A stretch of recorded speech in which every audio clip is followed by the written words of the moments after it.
السلام عليكم ورحمة الله وبركاته. الحمد لله الذي أقسم بالصبح فقال والصبح إذا تنفس، وفضل صلاته وقراءته وقرآنه في الفجر، فقال وقرآن الفجر إن قرآن الفجر كان مشهودا، فأقسم به فقال والفجر وليال عشر. اللهم صل وسلم وبارك على النبي الكريم الرسول الأمين المبين سيدنا محمد وعلى آله وصحبه وأمته إلى يوم الدين، والذي حث علينا لأداء صلاة الفجر وركعتين قبله، فقال ركعة الفجر خير من الدنيا وما فيها. Saudara-saudariku hadirin sekalian, alhamdulillah Allah kembali memberikan kesempatan kepada kita untuk menunaikan salat subuh berjamaah di Masjid Al-Azhar Jakarta ini. Semoga salat kita diterima oleh Allah Subhanahu wa taala. Semoga seluruh kemuliaan di waktu fajar, di waktu subuh ini juga dilimpahkan kepada kita sesuai dengan segala janji yang diungkapkan oleh Allah dalam Al-Quran ataupun keutamaan yang disebutkan oleh Rasulullah sallallahu alaihi wasallam. Di fajar itu semua bacaan didengar dan disaksikan. Allah berfirman di Quran surah ke-17 Al-Isra ayat ke-78, wa Qur'anal fajr inna Qur'anal fajri kana mashhuda. Kalau kita mulai dari awal ayatnya, aqimis salata liduluki syamsi ila ghasaqil laili wa qur'anal fajr inna qur'anal fajri kana mashhuda. Tunaikan salat itu dengan benar dari mulai tergelincir matahari siang zuhur ila ghasaqil laili sampai malam isya, zuhur, asar, maghrib, isya, wa qur'anal fajr. Tapi spesial untuk waktu subuh fajar, bukan sekedar salatnya, wawnya itu ataf ke salat, wa ataf diikutkan ke hukum salat, dan juga salat fajar. Tapi Allah spesialkan dengan bacaan Quran, wa Quran. Di waktu fajar itu bukan sekedar salatnya yang penting, tapi semua bacaannya. Jadi ada Al-Quran, ada Quran. Kalau disebutkan Al-Quran berarti kalamullahul munazzal, kalamullahil munazzal, ya firman Allah yang diturunkan ala rasulil mustafa Muhammadin, kepada Nabi Muhammad sallallahu alaihi wasallam, ya min al-fatihati ila an-nas, dari al-fatihah sampai dengan surah an-nas, al-muta'abbad bitilawatihi, ya al-muta'abbad bitilawatihi, yang beribadah melahirkan pahala saat kita kemudian bertilawah dengannya. Jadi kalau pakai alif lam Al-Quran itu berarti firman Allah dari Al-Fatihah sampai dengan An-Nas. Tapi kalau tidak pakai alif lam Quran itu semua jenis bacaan, istighfarnya, doanya, kalimat-kalimat thayyibahnya, sebutan-sebutan al-asmaul husnanya, tilawahnya, murajaahnya, semuanya. Nah, jadi semua yang kita bacakan spesial di waktu fajar itu langsung dipersaksikan oleh Allah Subhanahu wa taala. Bahkan kata Nabi di riwayat Muslim, tajtami'u malaikatul laili wan nahari fi waqtil fajr. Semua malaikat siang dan malam berkumpul di waktu fajar. Jadi kalau ada orang istighfar, maka malaikat akan mengatakan kepada Allah, Allahumma ighfir lahu, ya Allah ampuni dia. Maka Allah kemudian berfirman dalam salah satu hadis qudsi, ya ghafartu lahu man istaghfara li ghafartu lahu. Siapa yang istighfar minta ampun kepada aku, seketika aku akan ampuni. Maka siapa yang berdoa, malaikat akan mengatakan Allahumma amin istajib, ya Allah amin, kabulkan doanya, kabulkan doanya. Ya, siapa yang menyebut kalimat thayyibah, maka Allah akan menyebutnya. Fadhkuruni adzkurkum. Siapa yang sebut aku sebut dia. Demikian di Quran surah kedua Al-Baqarah ayat 152. Karena itu banyak orang yang ingin mengejar keutamaan fajar datang sebelum fajar. Nah, ini kita sudah lewat sedikit nih ya, untuk besok kita siapkan. Ya, fajar subuhnya misalnya 4:43, ada orang dari jam 4, dari jam 3, saking pengennya dapat keutamaan fajar, saking nggak pengen lewat. Ya, kan kalau di Al-Azhar diumumkan untuk besok, siapa yang datang ke sini setengah lima pas, 10 orang pertama dapat masing-masing 500.000. Setengah 5. Kira-kira datang ke sini jam berapa? Jam 4, jam 3, mabit tuh. Mabit dari sore bahkan udah penuh, kan? Untuk 500.000. Baik kan? Untuk 10 orang saja. Nah, ini Allah berikan semuanya yang terbaik untuk kita. Makanya di Quran itu ada orang yang mengejar bahkan sebelum fajar tiba. Waktu singkat sebelum fajar disebut sahar namanya. Ya 20 menit, 30 menit sahar. Jamaknya ashar. Ada orang ngejar istighfar aja, pengen minta ampun sama Allah karena waktunya mustajab, dia merasa banyak dosa. Dan dia khawatir hari itu hari dia pulang untuk wafat kembali kepada Allah. Khawatir ketika pulang dosanya masih banyak, maka dia kejar keutamaan itu untuk istighfar. Disebutkan ini di Quran surah ke-51 Adz-Dzariyat ayat ke-18. Wabil ashari hum yastaghfirun. Wabil ashari hum yastaghfirun. Dan di waktu-waktu sahar menjelang fajar ada orang-orang yang menyibukkan dirinya untuk istighfar kepada Allah Subhanahu wa taala. Minta ampun, minta ampun, minta ampun, minta ampun. Maka dia akan dikumpulkan nanti dengan orang-orang hebat di surga. Saat Allah mengampuni dosanya, dikumpulkan dengan orang-orang sabar, orang-orang rajin infak, orang-orang khusyuk. Ya, itu disebutkan di Quran surah ketiga Ali Imran ayat ke-17 itu. As-sabirina was-sadiqina wal-qanitina wal-munfiqina wal-mustaghfirina bil ashar. As-sabirina, orang-orang sabar, was-sadiqina, orang-orang jujur. Awas, hati-hati. Wal-qanitina, orang-orang yang khusyuk dalam ibadahnya. Ya, awas. Wal-munfiqina, orang-orang rajin infak. Wal-mustaghfirina bil ashar. Dan orang-orang yang spesial mengejar keutamaan istighfar di waktu fajar akan dikumpulkan di surga dalam suasana yang sangat indah. Nah, jadi teman-teman sekalian, ayo isi. Dan di antara isi yang paling bagus adalah mengumpulkan semua jenis ibadahnya. Di antara itu terkumpul pada satu amalan, yaitu talabul ilmi. Talabul ilmi, menuntut ilmu. Ta'lim, pengajian. Dalam pengajian itu kumpul semuanya. Karena itu hadis-hadis keutamaan tentang ta'lim itu banyak dikumpulkan oleh para ulama.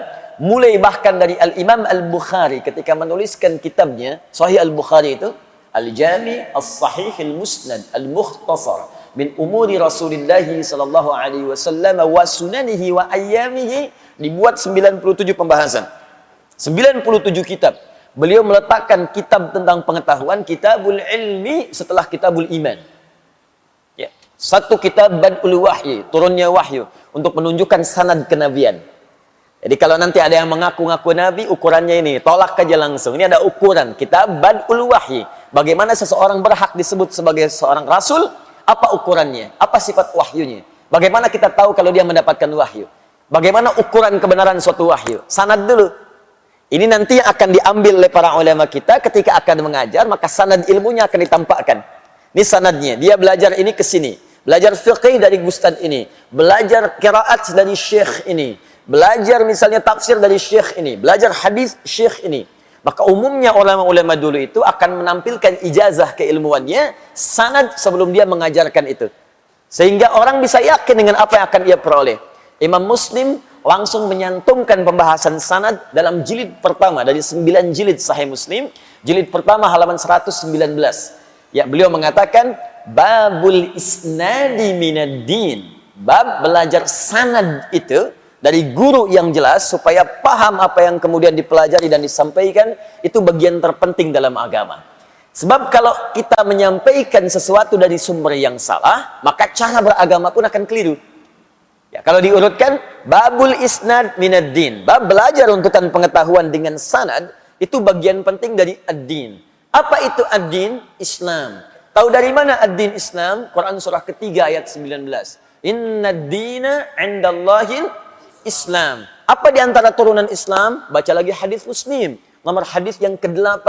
Ya, dari Umar bin Khattab radhiyallahu taala anhu. Datang malaikat Jibril bertanya kepada Nabi sallallahu alaihi wasallam, "Mal Islam?" Apa itu Islam? Kata Nabi, "An tashhada an la ilaha illallah wa anna Muhammadar Rasulullah wa tuqimas shalah wa tu'tiyaz zakah wa tasuma Ramadan wa tahujjal baita in istata'ta ilaihi sabila." Syahadat bagian dari Islam. Awas, kalau kita belajar syahadat yang enggak benar, maka keislamannya pun bisa tidak sempurna. Salat bagian dari Islam. Kalau belajar salatnya tidak benar, maka salatnya pun tidak akan sempurna. Bahkan sekarang muslimah haji, kalau manasiknya enggak benar, celakanya nanti pengorbanannya banyak. tapi tidak menghasilkan apapun. Ini yang paling bahaya. Nah, jadi para ulama mengumpulkan kemudian itu dalam konteks sanad diteruskan penguatan iman. Kitabul iman. Setelah imannya bagus, bagaimana cara menguatkan iman? Kitabul ilmi, dengan pengetahuan.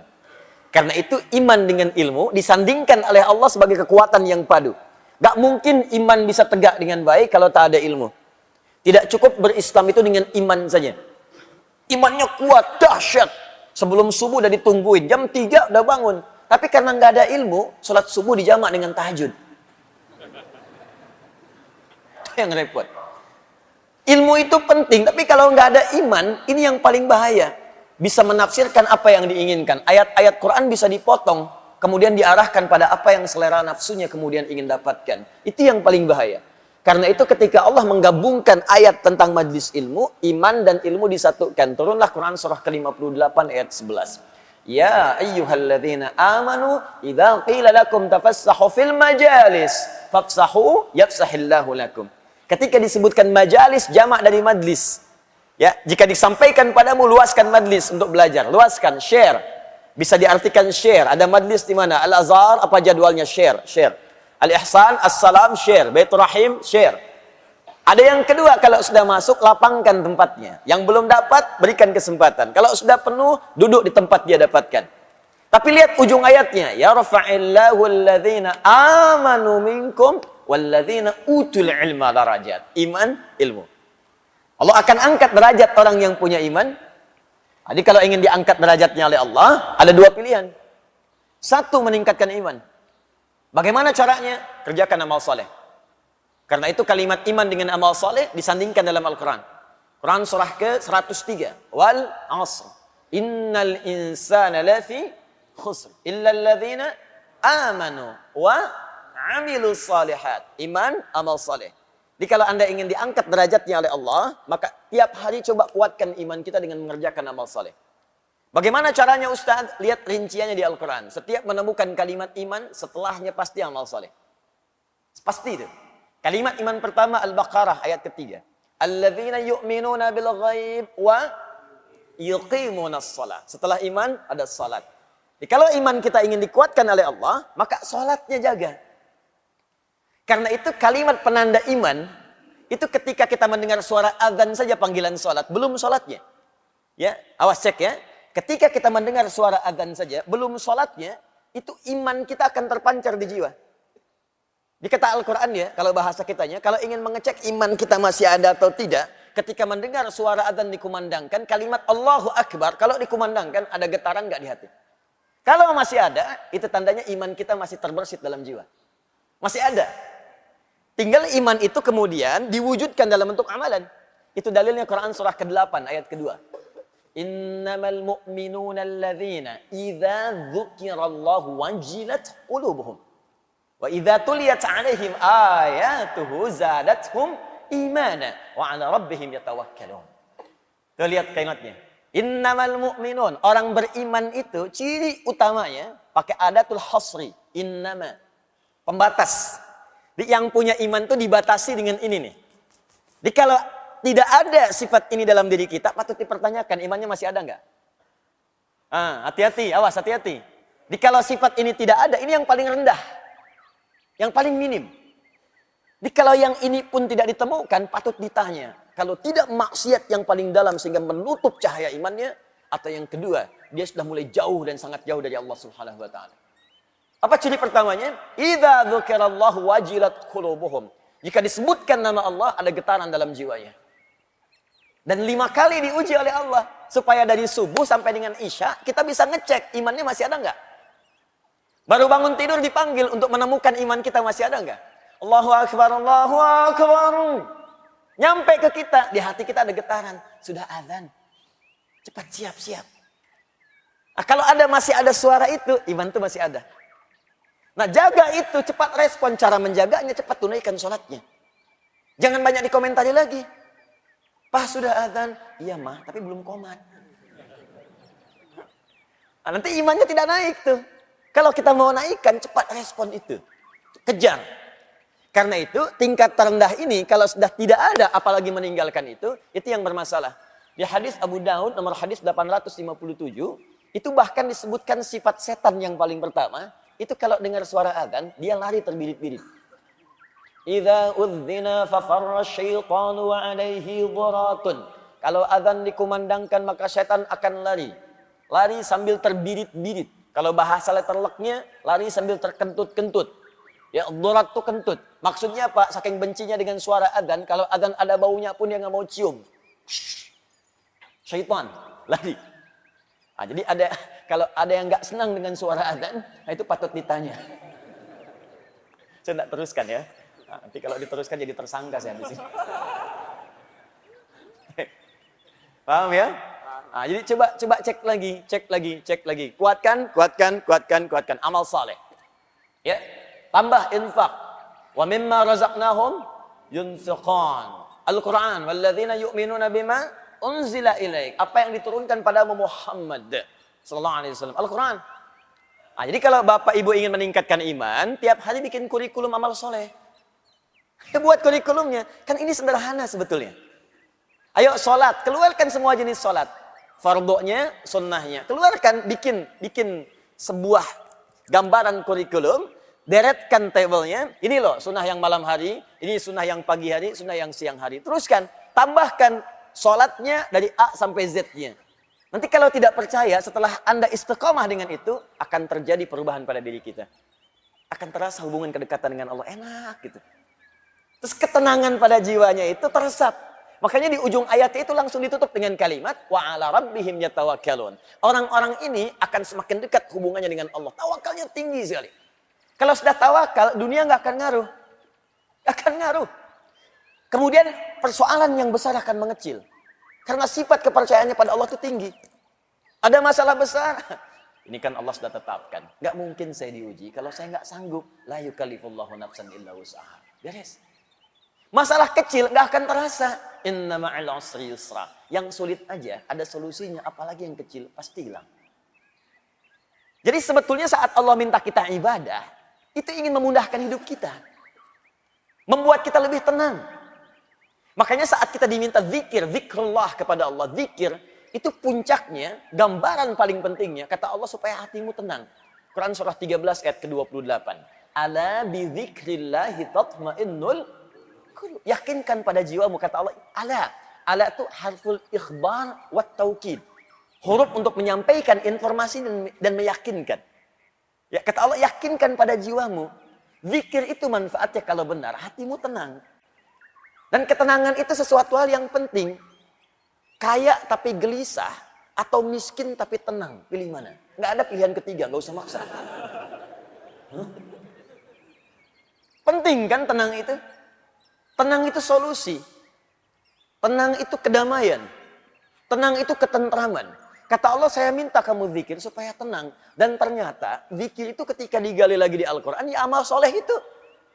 Salat itu zikir. Buka Quran surah ke-20 ayat ke-14. Innani anallahu la ilaha illa ana fa'budni wa aqimis salata li dzikri. Saya itu Allah, gak ada Tuhan yang layak disembah kecuali saya, kata Allah. Sembah saya. Bagaimana caranya ya Allah? Tunaikan salat dengan benar. Li dzikri, sebagai zikir kepadaku. Anda baca Al-Quran, amal saleh, zikir. Quran surah 15 ayat 9. Inna nahnu nazzalna dzikra wa inna lahu lahafizun. Kami turunkan Al-Quran sebagai zikir. Jadi kalau kita sedang baca Al-Quran, sedang zikir. Fungsi zikir untuk ketenangan. Makanya ketika Anda baca Quran, lebih tenang hati Anda. Coba deh ibu kalau sedang punya masalah. Dengan suami ada masalah. Dengan anak ada masalah. Daripada ibu mengeluh dan bikin status, nggak selesai masalah. Ternyata dia tidak seperti aku kira. Terus tungguin komen sampai maghrib. Capek. Mendingan puasa. Ambil wudhu. Buka mushaf. Ngadap kiblat. Baca. Tenang. Walaupun solusi belum datang, tapi ketenangan itu tiba. Menghafal Quran, zikir. Di Quran surah ke-54. Ayat 17, ayat 22, ayat 32, ayat ke-40. Walaqad yassarnal Qur'ana lidzikr. Fahal min muddakir. Kami sudah mudahkan Al-Quran untuk diingat, dihafalkan sebagai zikir. Makanya penghafal Quran ketika mengulang-ulang surah hafalan itu sedang zikir. Zikir. Zikir. Zikir. Dan dilatih kita menghafal dari yang pendek-pendek. Mau tidur kan baca. Mu'awwadhatis salat. Al-Ikhlas, Al-Falaq, An-Nas, itu zikir. Berdoa itu zikir. Makanya saat berdoa kan lebih tenang kan? Besok ada proyek tender, kita berdoa dulu. Walaupun tendernya belum ada, hati jadi tenang. Siang nanti mau ujian, sebelum ujian doa dulu. Ujiannya belum ada, tapi ketenangan itu datang. Makanya doa di Al-Quran disebut zikir. Quran surah ke-7 ayat 205. Wadhkur rabbaka fi nafsika tadarruan wa khifatan wa dunal jahri minal qaul. Ayo berdoa kata Allah, zikir, sebut, minta padaku. Dalam jiwamu mohon dengan penuh kekhusyuan, minta. Tuh. Kalimat thayyibah dilatih pasca salat. Subhanallah, alhamdulillah, Allahu akbar, hadis Muslim. Nomor hadis 571. Zikir. Buka Quran surah keempat ayat 103. Fa idza qadaytumus salata fadhkurullah. Maka jika kamu telah tuntas mengerjakan salat, zikir kepada Allah. Nah, semua zikir ini bentuknya amal soleh. Amal soleh aktualisasi iman. Iman kalau ingin dikuatkan, kerjakan amal soleh. Kalau itu sudah ada, dampaknya ke hati tenang. Ini saat kita diminta beramal soleh, itu bukan Allah yang ingin memberikan beban ke kita. Kita yang ingin diringankan. Jadi kalau cara pandang kita kepada amal soleh itu begitu, ringan ibadahnya. Allahu Akbar, Allahu Akbar. Alhamdulillah, hari ini sekarang tiba saatnya Allah akan meringankan bebanku. Tapi kalau dilihat sebagai kewajiban yang ada bebannya, capek. Allahu Akbar, Allahu Akbar. Ya Allah, baru aja zuhur, dasar lagi. Baru zuhur, asar lagi. Emang dia zuhurnya udah terlambat. Jam 3.15 baru zuhur, 3.19 asar. Ya dia yang salah. Ya, padahal kan Allah ingin upgrade iman dia, ingin tenangkan hatinya. Tapi dia sendiri membuat dirinya susah. Coba tanyakan pada manusia. Manusia itu banyak yang aneh sekarang. Banyak yang aneh. Pengen mudah nggak hidup? Pengen. Pengen gampang nggak? Pengen. Pengen rezeki mudah nggak? Pengen. Tapi ketika dikasih jadi nggak pengen. Salat jadi malas. Kamu zakat ya, saya tambah 10 kali lipat, nggak dikerjain. Kamu infak ya, saya berikan 700 kali lipat, nggak diberikan. Giliran dunia yang nggak nyata diikutin. Riba online diikutin. Minjem, pinjol tuh pinjaman online, begitu dipinjam benjol. Itu yang repot. Balik lagi. Al-imanu yazidu wa yantaqis. Kitab Sahih Al-Bukhari, Kitabul Iman. Iman itu naik dan turun. Awas yazidu bi ta'ah, akan naik dengan mengerjakan ketaatan amal soleh wa yantaqis bil ma'siyah. Nah, untuk menentukan amal soleh yang benar kita butuh ilmu. Karena itu orang yang menuntut pengetahuan Allah akan angkat pula derajatnya. Walladzina utul ilma darajat. Tapi tidak semua yang orang belajar itu bisa mengangkat imannya. Ada sebagian orang belajar justru meruntuhkan imannya. Ada orang belajar ketika belajar dengan pelajaran yang salah, kemudian dia melakukan tindakan-tindakan yang justru mencederai imannya. Itu kejadian tuh. Bahkan ada orang-orang selepas Nabi wafat sallallahu alaihi wasallam tiba-tiba mohon maaf saking salah belajarnya jadi ngaku nabi. Musailamah al-Kadzab. Banyak kan salah belajar jadi konslet. Banyak yang keliru. Dan celakanya sekarang banyak muncul lagi. Itu dia. Kalau Anda baca misalnya dalam hadis-hadis Nabi sallallahu alaihi wasallam di Al-Bukhari nomor hadis 4406. Hadisnya riwayat Abu Bakrah ya radhiyallahu taala anhu. Di hadis Muslim nomor hadis 1679.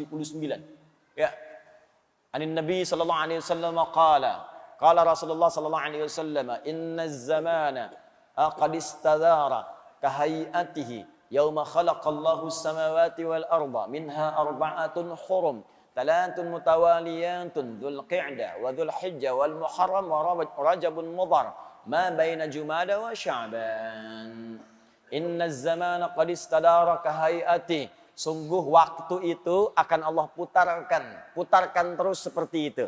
Jadi maksudnya begini, ini ada dua pemahaman. Ya, kalau kita ambil istadara dari kata dara yaduru, dauran wa idaratan, itu artinya kita akan terus diberikan kesempatan dalam sehari waktunya yang sama. 24 jam, 24 jam, 24 jam. Kata Allah, tiap hari akan saya ulang kesempatan segitu aja.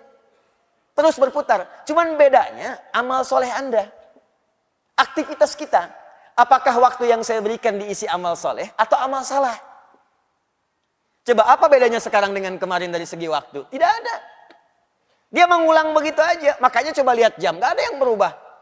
Silahkan cek. Atasnya tetap 12. Bawahnya 6. Kanannya itu 3. Kirinya 9. 1, 2, 3. Terus sampai dengan ke 12. Muter gitu aja. Gak pernah nambah. Coba lihat bilangan jam itu. Ya, pernah nggak ada yang berubah angkanya? Gak ada. Kan itu jarum jam putar-putar gitu aja tiap hari. Muter lagi, muter lagi, muter lagi. Itu bukti paling nyata dari hadis Nabi SAW. Apa yang membedakan perjalanan waktu itu? Amaliyah kita. Aktivitas kita. Makanya Allah berikan konsep kehidupan. فَإِذَا فَرَغْتَ فَانْصَبْ وَإِلَىٰ رَبِّكَ فَرَغَبْ. Ayo rencanakan kegiatan kita. Kalau yang kemarin ada yang salah, maka tutup sekarang dengan yang soleh. Kan itu rumusnya. Katanya belajar Al-Arba'in. Tapi hadis yang dipraktekkan. Coba lihat hadis ke-18. Masih ingat gak? An Mu'adz bin Jabal radhiyallahu ta'ala anhu. Wa Jundub bin Junadah radhiyallahu ta'ala anhu. Qala Rasulullah sallallahu alaihi wasallam, ittaqillaha haitsuma kunta wa atbi'is sayyi'atal hasanata tamhuha. Tingkatkan takwamu dimanapun kau berada dan tutupi yang jelek-jelek itu dengan kebaikan. Jadi kalau ada yang jelek yang kemarin, tutup dengan yang baik yang sekarang, bukan dipertahankan kejelekannya. Nah, jelek ini dibagi dua dalam kaidah fikih. Jelek yang pertama, jelek yang tidak meningkat kuantitas ibadahnya. Kalau sadar kemarin nggak jemaah, maka sekarang berjamaah. Antum dikasih 5 kesempatan sholat kemarin. Sekarang diberi lagi. Kemarin 3 nggak berjamaah, sekarang 5 kali jamaah semua. Jadi kalau kemarin dikasih kesempatan nggak jamaah, sekarang dikasih hidup lagi nggak jamaah juga, butuh berapa lama lagi untuk hidup? Kemarin nggak baca Quran, ya sekarang baca. Masa kemarin nggak baca, sekarang nggak baca juga? Yang paling aneh, maaf ya, anak 4 tahun mata buta, dah hafal Quran, khatam dan hafal. Antum dikasih 40 tahun, mata sehat, fisik kuat, kelengkapan semua ada. Masih belum bisa baca juga, butuh berapa tahun lagi? Coba dipikir lagi. Katanya mau wafat, katanya mau meninggal. Yakin akan pulang, tapi bekal nggak pernah dikumpulkan. Apa nggak malu pulang menghadap Allah? Coba pikirkan lagi gitu. Mau cari dunia sebanyak apa? Saya kasih tahu ya, kalau bukan dunia yang tinggalkan antum duluan, antum yang meninggalkan dunia duluan. Pulang antum. Nggak usah jauh-jauh lah. Kemarin Allah kasih sedikit aja gempa 7,4 skala Richter itu. Dan kita berdoa semoga Allah ringankan beban saudara-saudari kita insya Allah. Ya, insya Allah dimudahkan, insya Allah kita sinergikan untuk bantu saudara-saudari kita. Cuma ada fenomena yang sangat menarik. Begitu gempanya terjadi, semua orang keluar dari rumah, dari gedungnya. Baru 7,4, Anda sudah lupa dengan semua yang Anda kumpulkan. Anda kerjakan siang malam tuh, berangkat kadang gelap sebelum subuh, pulang-pulang tengah malam. Uang dikumpulkan, bangun rumah tinggi-tinggi, begitu dikasih gempa ditinggalin. Coba lihat. Keluar dia takut, padahal itu yang dia bangun dan dia kumpulkan setiap rupiahnya. Yang paling dahsyat, begitu diterima kerja, loncat-loncat traktir teman, selfie depan kantor, ceklik. Tempat kerja, lantai 40, gempa, rusuh ditinggalin keluar. Dan nggak sempat selfie lagi. Nggak sempat selfie lagi, udah lupa dengan handphone, lupa dengan kawan, masing-masing menyelamatkan diri. Itu baru 7,4 skala Richter. Bagaimana dengan yang 74 skala Richter? Lupa semua. Wa fasilati wa akhi, wa man fil ardi jami'an, thumma yunji. Kalau bisa ya Allah, saya lupa semuanya. Kalau bisa tukar ya Allah dengan semuanya. Kalau perlu semua manusia di muka bumi tukar untuk selamatkan saya. Udah gak peduli dengan Anda. Maka siap-siap. Akan ada waktunya tiba kita untuk pulang. Ayo belajar. Kita kumpul di sini untuk belajar. Kenapa banyak orang juga yang belajar kemudian jadi salah? Karena dia tidak memulai pelajaran dengan benar. Untuk itulah dituliskan oleh para ulama. Kitab-kitab yang mengantarkan kita belajar dengan benar. Dari sejak masa lalu sampai kekinian. Imam Al-Bukhari menulis kitab Adabul Mufrad. Imam An-Nawawi menulis At-Tibyan fi Adab Hawalatil Quran. Syekh Muhammad Hashim bin Ash'ari menulis kitab Adabul Alim wal Muta'allim. Dan kita telah sampai sekarang di halaman yang ke-13-nya insyaallah. Baru kita mulai materi kita. Tadi mukadimah. Baik, bismillahirrahmanirrahim. Supaya kita semangat, kita kembalikan kepada awal bahasan kita. Fi fadlil alim wal ulama wa fadli ta'limihi wa ta'allumihi. Ini biasa, ini bab pertama. Tentang keutamaan, keistimewaan menuntut ilmu, keutamaan para ulama, keutamaan ilmu, keutamaan para ulama, keutamaan belajar ilmu, dan keutamaan mengajarkannya. Ini bab kita sudah sampai nanti di halaman ke-13-nya. Jadi gini, saya ingin tekankan sekali lagi, para ulama kita senantiasa mengambil manhaj dari Al-Quran. Sebelum mengerjakan sesuatu, dikeluarkan dulu keutamaannya. Ini kelihatan sederhana tapi penting. Keutamaan ini, kalau bisa kita keluarkan dulu, kalau mampu dituliskan. Supaya memotivasi kita kalau mengerjakan ini yang kita raih. Itu minimal kalau sedang malas-malas, ketika melihat itu lagi, itu muncul lagi motivasi yang kuat. Makanya seringkali di ayat Al-Quran itu, amalan bersanding dengan keutamaan. Misal infak tuh, ya. Ketika menyebutkan infaknya, keutamaannya dulu disebutkan. Quran surah kedua, ayat 261. Mathalul ladzina yunfiquna amwalahum fi sabilillah kamathali habbatin ambatat sab'a sanabil fi kulli sumbulatin mi'atu habbah. Wallahu yudha'ifu liman yasha' wallahu wasi'un 'alim. Perumpamaan orang yang infak di jalan Allah Subhanahu wa taala. Perhatikan baik-baik, seperti orang yang menanam satu benih. Dari benih itu satu nih, dihitungnya satu dulu. Jadi kalaupun ada 1 rupiah Anda berikan, itu hitungannya bukan satu. Ambatat sab'a sanabil, dari satu ini tumbuh 7. Fi kulli sumbulatin mi'atu habba, setiap 7-nya ada 100 benih baru. 1 kali 7 kali 100, 700 nilainya. 700 nilainya. Dan itu pun batas minimal, bukan batas maksimal. Karena ayatnya belum selesai. Sering dipotong sampai sini, belum selesai.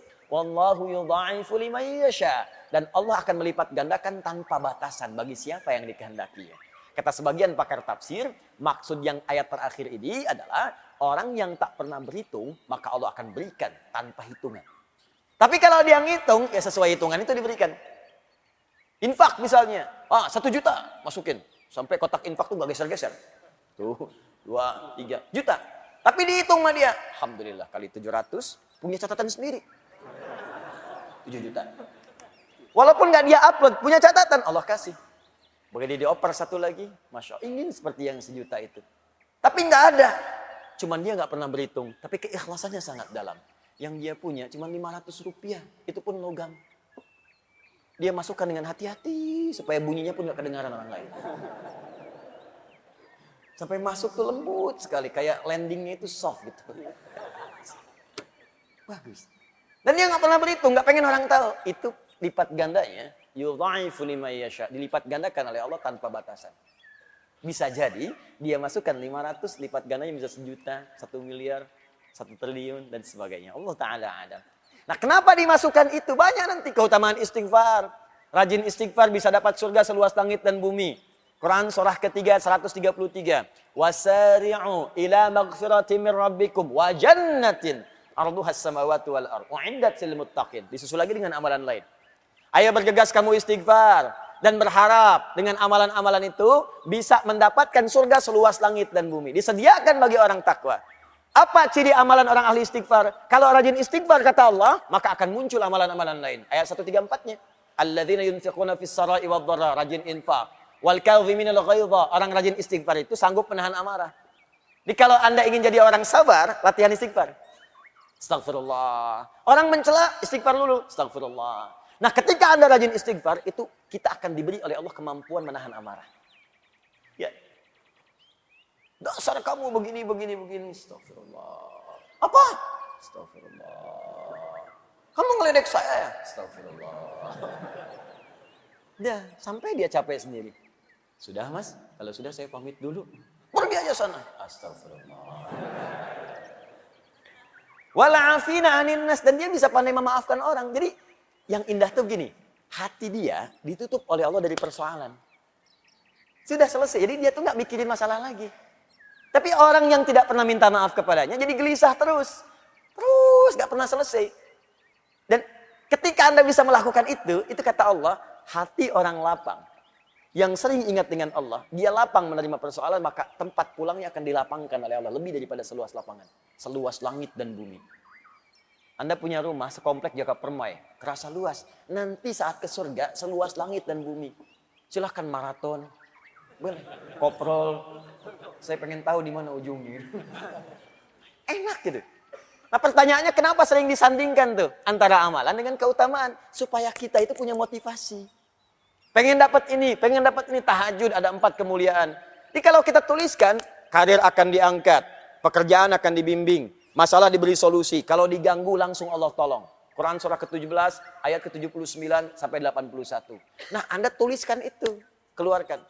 Manfaat tahajud, berikan 4. Tempelkan langsung di dinding tempat tidur Anda. Sebelah kanan. Jadi begitu miring ke kanan, Anda lihat itu. Nggak ingat tahajud pun ketika melihat itu pengen bangun malam harinya. Kalau bisa bikin kata-kata yang menarik. Seperti Kiai Haji Ahmad Dahlan. Menuliskan di temboknya ketika akan berdakwah beliau. Ya Dahlan, berdakwah itu seperti menggenggam batu bara. Ingat sabda Nabi. Kalau kamu karena ujian yang kecil aja, karena celaan kamu gagal, kecil kamu. Seperti memegang batu bara. Tuliskan di dinding kita. Katanya karir pengen diangkat oleh Allah. Tahajud aja nggak mampu. Katanya pengen hidupnya mudah. Tapi bangun 2 rakaat katanya nggak sanggup. Katanya pengen ditolong oleh Allah. Tapi begitu Allah ingin berikan, kamu nggak panggil. Sepertinya apa sih maumu? Tuliskan di situ. Ya, tuliskan. Di situ aku kadang merasa sedih padamu. Catat tuh. Tulis di tembok kita. Begitu dituliskan seperti itu, malam bangun. Itu manhaj namanya. Langsung antum setting alarm kan? Bangunnya bismillah jam 3, bangun. Alarm 2:04, 2:30, 2:45. Ya, supaya tertata rapi. Alarm 2:15 mematikan alarm 2:30. Alarm 2:30 matikan alarm 2:45. 15 menit kan ada persiapan. Jangan dikira orang bangun tuh langsung sadar, kan duduk dulu. Duduk, ngantuk, begini dulu kan, tahan-tahan. Ya, begitu sadar jam 6. Awal-awal begitu, lama-lama makin cinta, nanti bangun lebih awal lagi. Nah, ini keutamaan dimunculkan, makanya jangan heran para ulama kita itu sebelum menampilkan isinya, tampilkan keutamaannya dulu. Apa keutamaan menuntut ilmu? Supaya nanti kalau sedang malas-malas, maaf ya, kalau ada tantangan pekerjaan lain, kita bisa prioritaskan, tuliskan. Menuntut ilmu ini keutamaannya, meringankan beban hidup, memberikan solusi, jawaban semua didengar, doa-doa dikabulkan. Tuh, malaikat mengaminkan, dosa-dosa diampuni. Jadi begitu kita mau tinggalkan, kita mikir lagi. Duh, jangan-jangan kalau saya pergi ke mall tinggalkan taklim, saya meninggal di mall, dosa belum diampuni. Saya udahlah ke taklim dulu aja. Mall bisa besok lagi. Datang dia.